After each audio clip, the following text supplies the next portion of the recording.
अभिनव उपाय प्रतिवाद रास्तार माछ धरी मरामती प्रशासन दृष्टि आकर्षण करुछंती साधारण जनता।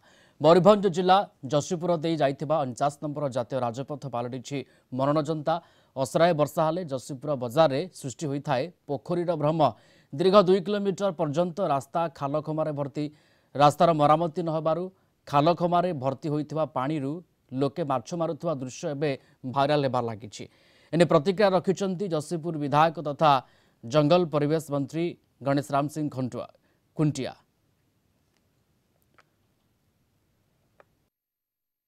जशीपुर बाईपास वर्तमान सुधा राजस्व विभाग संपूर्ण भाव एनएचआई डिपार्टमेंट को जदि जमी हस्तांतर करछि किंतु जो माने जो कंपनसेशन पाइबा कथा भितर फ्रैक्शन आसी से माने किछि अधिका पैसा पाइछन किछि कम पैसा पाइछन से माने वर्तमान काम को रुकिया पे चेष्टा करछन्ते जाफर हमर बाईपास न हवा कारण जशीपुर मेन टाउन जो आमर टाउन पर्सनटा बड़ समस्या उपजुची आम टेम्परारी रिस्टोरेशन करुचे जेहेतु NH 49 एवं 6 रे पाखापाखि 12,000 गाड़ी जीवासवा करछि।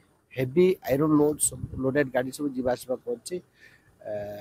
वर्षा सीजन रे साधारणतः आपण बीटी रो जो तार जो नेचर अच्छी प्रॉपर्टी अच्छी से वर्षा पानी पाइला माने सांसा नष्ट हो जाउछि।